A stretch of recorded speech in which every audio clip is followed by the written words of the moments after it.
all of this has been culminating to this point where I sit down every single day and I know exactly what needs to get done. Let me show you how. This is part 3 in the CEO series. And if you've been following along, we have talked about how to create a CEO schedule, a schedule that allows you to theme your days in a way that makes it so much clearer what you are working on every single day. So you're not constantly task switching back and forth from client work to behind the scenes work to creative projects, so on and so forth, to content creation. Like there's so many freaking hats we wear as solopreneurs that is literally the blessing and the curse of being a solopreneur is all of the different hats we have to wear and all of the different plates we're juggling. That was part 1, all about the CEO schedule, but you can't just create a schedule and then be like, cool, I'm going to start doing this next week. What we also have to make sure we're doing is set up our systems to support our schedule. And I showed you one of the ways that I do that in my Notion systems with themed pages and setting up those pages that they really support the various different themes in my schedule. But today is kind of the culmination of all of that. The whole point behind my coming up with a CEO schedule for myself, my creating my Notion themed days in my calendar, the point behind doing all of that was so that when I sit down button chair, ass in chair every single day, I know exactly what I need to spend time on. And that is where things are all coming together today. We're going to talk a little bit about the themed pages that I showed you about last time. We're going to talk a little bit about my daily check-in.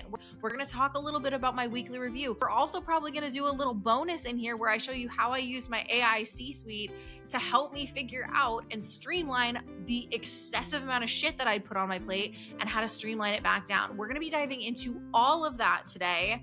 So let's get into it. So the first thing I personally go in and do is I go to my weekly review. In my weekly reviews, I always do a reflection at the end of the week, and then I do a little bit of planning at the start of the week. Now, my planning at the start of the week involves me designating what my focuses are for the week. That's one of the first things I go ahead and do. So you can see this week, it's finalizing all of my details for the podcast summit. So I am running a podcast summit from July 28th to August 1st. If you're a podcaster or a podcast guest, go ahead and go to coachellen.com/summit. Or shoot me a DM and just say summit inside of Instagram. I'm at Coach Ellyn, again, ELLYN. If you want to join that, it's completely free. Definitely you should be there if you are a podcast host or somebody who is doing podcast guesting. And then my other focus is I'm going to start running ads to my webinar. So these are my 2 focuses. And then I've just got a couple things here that I go ahead and do. I plan out the week's white space. So what am I going to use the empty space in my calendar for? And then I update my daily to-dos and my current task list. And how I do that is I have something on my weekly review page that I just toggle open, and it is all the tasks for that week. And what I always end up doing, because this is a little bit of my MO, you might relate to this, I always have way too much shit on my to-do list. It's very typical for me to just have way too much stuff on my to-do list. So a little bit of what I am doing as I go through this is I am going through and I'm essentially auditing my to-dos. I am determining which of my to-dos are actually important for me to do that week and which of them can be rescheduled to later in the week. So I'm going to go down here and I'm going to look at every single thing that's on my to-do list. Don't worry, I'm not necessarily going to walk through all of it with you, but I look at everything on my to-do list and I'm kind of looking for 2 things simultaneously. I'm looking for, is this a priority this week? Like, does it align with some of my focuses of the week? And do I have it scheduled on the appropriate day? Because as we talked about before, my CEO schedule is Monday is CEO day, Tuesday's client day, Wednesday is kind of more my community and connection day, Thursday's like a creative day, and Friday's my catch-up day, okay? So I'm always thinking about that when I am kind of thinking about where to put things into my schedule. So right now, when I look at my CEO day, I always tend to do my podcast and my YouTube video, so I'm working on that right now. I'm designing ads for my webinar today because that is one of my big priorities for the week. And then I've got some stuff that I need to do to kind of catch up on and prep for the podcast summit that is coming up.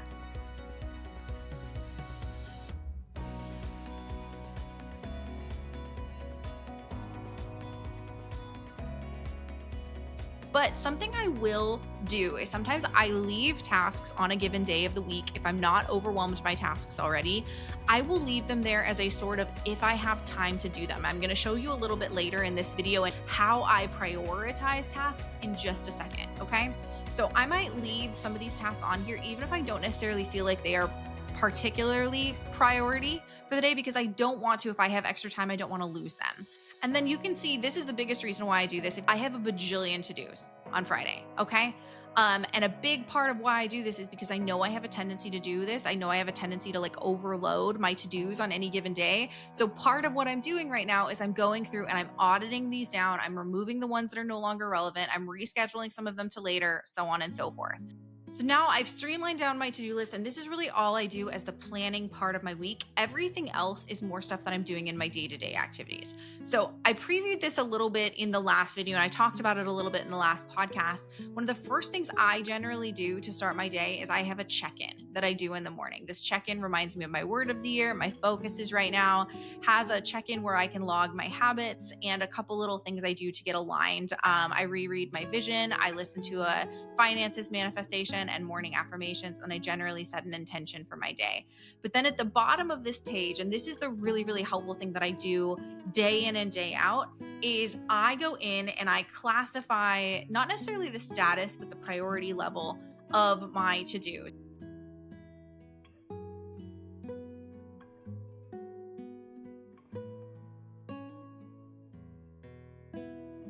Importance and their level of urgency. Things that are highly urgent and highly important are things that are your main priorities for the day. The things that are urgent but maybe not as important are all of your next up tasks. The things that are important but not urgent are the things that you want to try to make time for. And then anything that is not important and not urgent, you want to go ahead and you want to hold off on. Now, generally speaking, when I create my tasks, I already assign this. When I create my tasks in Notion, I have an important and an urgent property, and I will go in and I will designate these as high and high if I believe they are both highly urgent and highly important.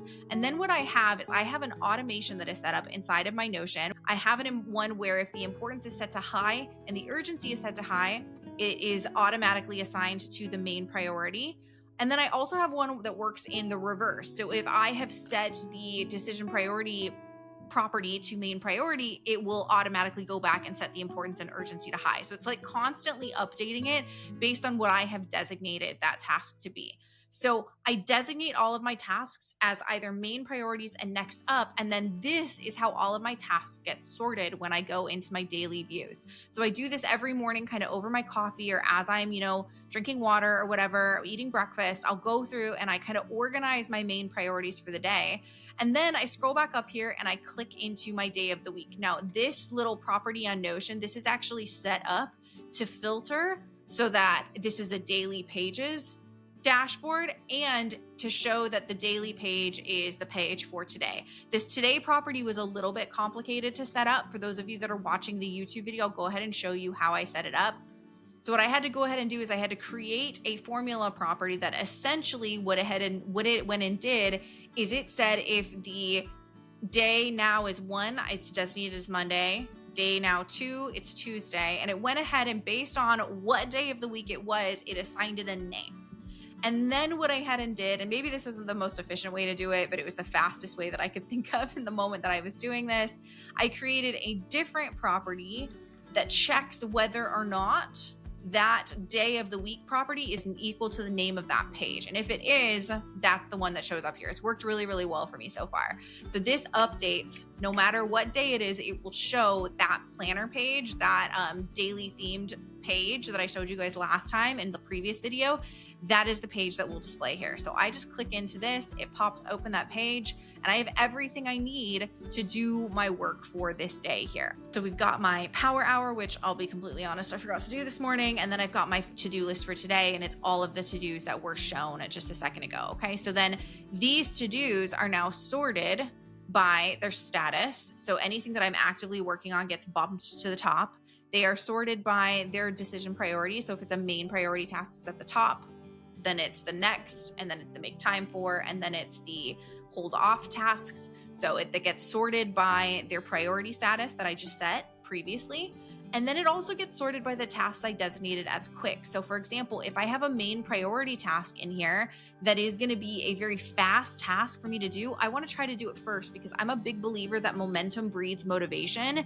And the more momentum we can create with those small wins, those quick tasks, the more motivation we have for the rest of the day. So this task is automatically sorted by what I need to work on, what's the highest priority stuff for me to work on, and those quick tasks. So really all I'm doing is I'm working through this today. And then I've also been recently using this for time tracking. I have a button that start task. And when I click that button, it assigns the start time to this task. And then when I click end task, it assigns the end time. And it uses that to calculate how much time I've been spending working today. This is really the first task I've done today. So it's kind of my first thing here. So this is really how I know what I'm working on every single day is I've structured my pages and kind of like my daily and weekly workflow to really support me prioritizing my task. I use an Eisenhower priority matrix-esque setup. And if you'd like to see more about that setup, for those of you that are watching on YouTube, if you'd like to see more of that, comment below. I'm happy to show you how I set this up and how I set up the automations, but hopefully you got a little preview of that just a second ago. And then I also do time tracking in here as well. Okay, so this is kind of the gist of how I know exactly what I'm working on every single day. But what I want to go ahead and show you before we wrap this up is one more thing about how I've used AI to help me streamline my to-do list. Because as you saw just a second ago, my to-do list can get very, very, very long, and how I used AI and my AI C-Suite to help me streamline my tasks. Okay, so this was the last but not least part of this process, okay? And in this part of the process, what I went ahead and did is I actually used my AI C-Suite GPT to help me narrow down my to-do list. So if you've ever been the person who really, really struggles with an overloaded to-do list and figuring out what your priorities are, this is a really, really great tip to try. So as I said just a second ago, to do this, I used my AI C-Suite GPT. This is a GPT that I built. It has various different AI personas in it. You can see right here, a CEO, a CMO, a COO, a CXO, so on and so forth. I trained it up. It's got a lot of knowledge. It's very well trained on my business.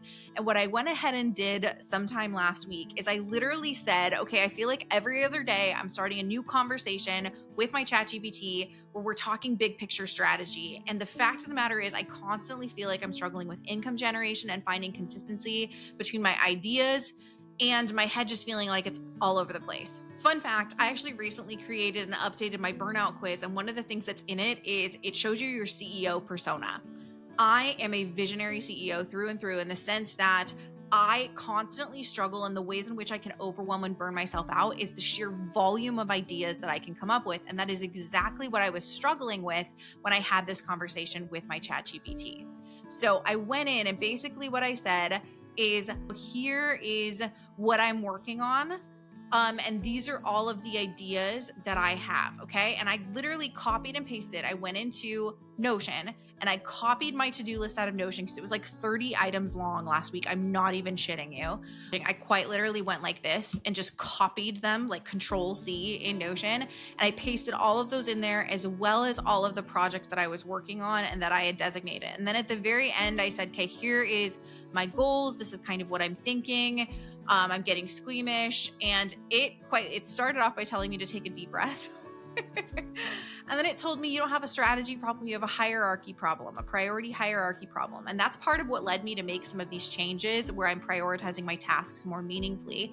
It gave me an immediate priority, a core revenue driver to help me do that, a sales ecosystem, and then told me, hey, here are all of the things that you're putting in the parking lot. Like, we went back and forth a little bit, but look at all of this shit that it was like, you're parking lotting all of these. You are stopping, you're not continuing. And so since then, that's part of the reason why I've been able to keep my to-do list so clean, is because ChatGPT and I went through and we literally audited my task, audited my projects, and removed all of the unnecessary shit from my to-do list. So this is one of the last things that has really helped me to figure out like what exactly I'm working on every single day is ChatGPT and I went through and we did a mega audit. Now, do you need a C-Suite custom GPT? Which, for those of you that don't know, I keep using that language. A GPT is when you build a custom ChatGPT bot, for lack of a better way to say it, that is custom to you. You have put in your own instructions, you have put in your own training materials. That is a GPT on ChatGPT. It's a custom GPT. Do you need your own custom C-Suite GPT to do this? No, probably not. You could probably do a lot of this with just general ChatGPT, but a potential level up from there that brings in a little bit more business strategy into it is I do have a C-Suite GPT inside of my shop. It is a generic one. It is not customized to your business. But the cool thing about ChatGPT is the more you use it, the more it learns your business and learns what you need, what you value. It just learns you the more you use ChatGPT. So that's in my shop. It's available for you to use. It's a one-time fee, and then you can access it as much as you want. I do highly recommend that you are on the paid plus plan. If you're going to use that, it's just a better user experience. You have limits on how much you can access the GPT and how many questions you can ask it in a given time frame if you're on the free plan. So all of this together is really how I am personally setting myself up to know exactly what to spend time on every day. And you can see how it's kind of a culmination of everything. It is a culmination of the CEO schedule. It is a culmination of the systems that we talked about my setting up last time. And then they all come together in these various different habits that I am doing day in and day out, week in and week out, to make sure that I'm not overloading myself every single day, which is absolutely my MO. So with that, if you've got any questions on any of this, if you're on YouTube and you want to see me dive deeper into any of these aspects of my systems, drop a comment below, let me know. But with that, that is actually the end of our CEO series. I hope you really enjoyed this. And if you do want to dive deeper into this, I have a mini course for just $25 that walks you through how to do your CEO schedule and how to set up your systems to support it. I'll drop all the links for that down below. But with that, thank you so much for being here. Thank you so much for listening. If you don't forget to like, comment, subscribe. With that, thank you so much for being here. Thank you so much for listening. And I'll talk to you next time, my friends. Bye.